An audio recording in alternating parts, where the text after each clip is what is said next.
How was it for you acclimating back into society after serving 13 years? Up. I was fucked up. I didn't know how to hug my kids. I wanted people to get away from me. Conversations were short. The trauma after coming home is the reality is everybody loves you for 30 days and you could have done 10 years, 40 years, or 6 years. Your wife give it to you good for the first week or whoever's your girlfriend or whatever's your partner. Your moms will love you. Everybody will let you sleep on the sofa. By 30 days, they're going to call you loser, get the fuck up, and what are you waiting for? And you sitting down saying, I'm waiting for somebody to teach me to be a man because I've been in prison as a boy my whole life. I don't know how to do the real thing. So I was a boy in a man's body learning at 45 after I come home from jail. I come out as an old man. I learned to pay rent. I learned to save money. I learned to become a citizen. You know how scary that was?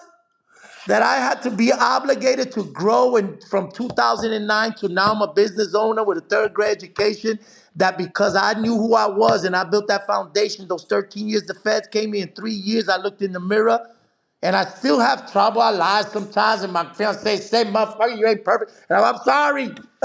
But the point is, I had to become a human again, not a programmed animal to noises, sounds, and orders. I had to get my human instinct back to love my children like other fathers loved them. I had to understand touch. I had to understand patience. I had to understand me, not understanding the world. Because it's very important, and I'm going to tell this to the world and all you families. You're all waiting for the guy in jail to come back changed so he could be right and love you and everything. There's only one problem.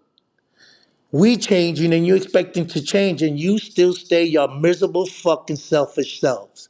So when we come, we're demanded to be a better man, better woman because we come out of jail. Meanwhile, you stood free an asshole for 20 years and I came home to an asshole. So now your asshole self don't know how traumatized I am because I ate, slept, and got everything for free.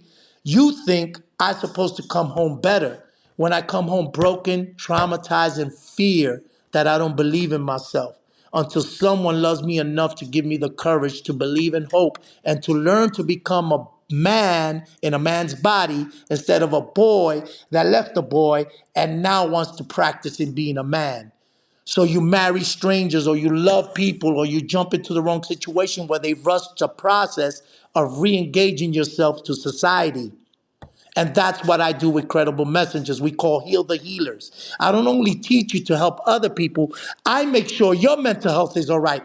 I make sure you got someone in your corner. I make sure we hold groups where we start crying and telling the story of the kids that we helping that get killed and the parents abandoned and that have the same traumas we have and we experience. I don't let you go home because we have groups in Grub Grout where we make sure the healer is getting healed by experts so we don't go back to our trauma. See the difference? And there's a King Tone saying he's got a mental health specialist that when he feeling fucked up, he goes, I heard about these three kings and I'm looking to go over there and just smash them. Like, I really want to smash them. They said I'm a rat. And she goes, well, why don't you just think about this? And I go, oh, here comes this shit. But by the time it's over, I dealt with an emotion and I dealt with it with a responsible person, not encouraging my behavior because it gains me respect. She reminds me what is going to gain me of losing freedom and everybody that's I'm supporting and depends on me to be successful now. She gives me back my reality when emotions are running high. We all need somebody to talk to outside of who we so we could get these things straight. And that's why I support people like me who come and teach these new things. That in the ghetto you could get mental health. It's all right to say we're traumatized. It's all right to be scared. We don't gotta portray this trap music kind of life that we kill everything that scared us. Because everything that scared us is black like us, talk like us, broke like us, fucked up like us. Really? So we're always scared and always mad. So we're always in control. By control by someone. So free yourself. Understand yourself. And that's what I'm trying to do in this show and talk to all our heroes, our Latino heroes. To step up with the mic, step up with your acting, and step up with your activism So we could start teaching our people how to get out of the farmer's, right? Out of the farmer's house and back to being free. You know, it's interesting because like some people are so conditioned by what it's like to be in prison because you have the set schedule, you know what to expect, you know. But when you go out into society after that, there's so many variables, so many different things that are unexpected that it scares them, right? And then they fall back victim to going back in.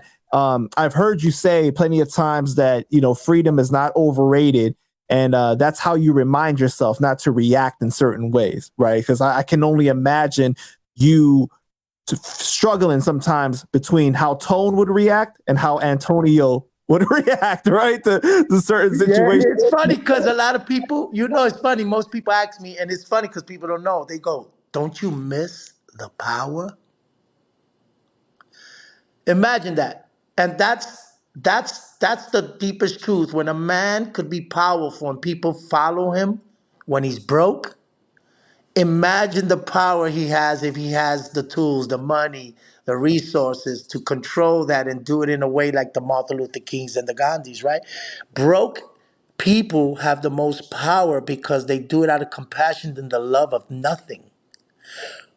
People who are rich get power with money, so they have to dominate and keep it to themselves because it doesn't come from the richness. It comes with the privilege of gaining it and being handed it. So you protect it with fear and power and hate.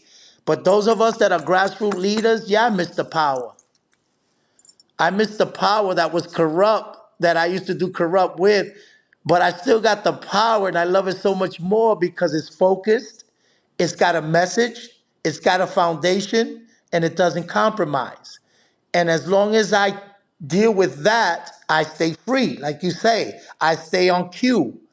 It's scary to change. Change brings fear because you're doing something that you never did, but doing it gets you to a place you've never been.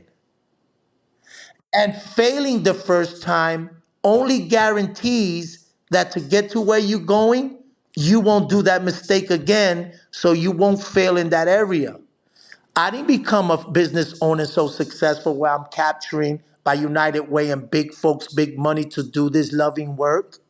I was a crackhead squeegeeing window holding Nathan's door to get a nickel to hit a rock. Now I got a gated community. I don't hear sirens. I don't worry about getting robbed. Nobody looks at me and say, "Why you looking at?" All these motherfuckers in my neighborhood say, "Good morning, sir. How you doing, Mr. Tone?" See? And I like it. That's not a sin to want to be safe from mad people who can't slow down to forgive each other and live in a city at peace. I like the suburbs now. I like the trees. I like the birds. And I love to see the stars in the sky, not the broken bottles of broken dreams in a fucking slum. I'm never going to stop going there. I always go to New York. I'm always going to be there. And I'm always going to fight. But me and mine, yes, I'm going to change. I'm going to move forward. I'm going to invest in safer and better schools and better places like other people so I could still help theirs while mine are safe. And if we each did that, we'll change our places, bro. And that's all I'm trying to say. It's all right to change. It's all right to make forward. It's all right to get married. It's all right to love your wife and not be with the fellas. It's all right. I'm a king. I still rap. I go sometimes to the party. Then I run the fuck back home to my fucking fiance. We stay in bed and we go, we back to our safe space? Yes. Was it fun? Yes. Was it cool? Yes. Do you want to stay there? No. I love the life I live. I'm free. For the first time in my life, I make my choices and I deal with him and I'm successful, man. And that's all I want to preach to. Success comes with the self-belief in yourself and the people that really love you and support you, stick by them and do it together and you'll see that life becomes fun, man. Imagine life that's fun. I didn't know what to say what was fun. For real, I smile because I travel. I take vacations now. I went snowmobiling. Where the fuck in Colorado? I just laughed because I never thought when I was King Tone the leader that I would ever make it, even to jail. I thought I was going to die like the rest of my brothers. But thank to the Almighty, I'm here talking to you and sharing a story of to this point of success and victory, and hoping that I continue on this path so people again will never lose faith in change and will see me as a light to say, wow, I like Tone because he's a hero. I got to make sure I maintain that status and not become a zero, because if somebody else's changes their life, believing in my message, I got to live the message I preach.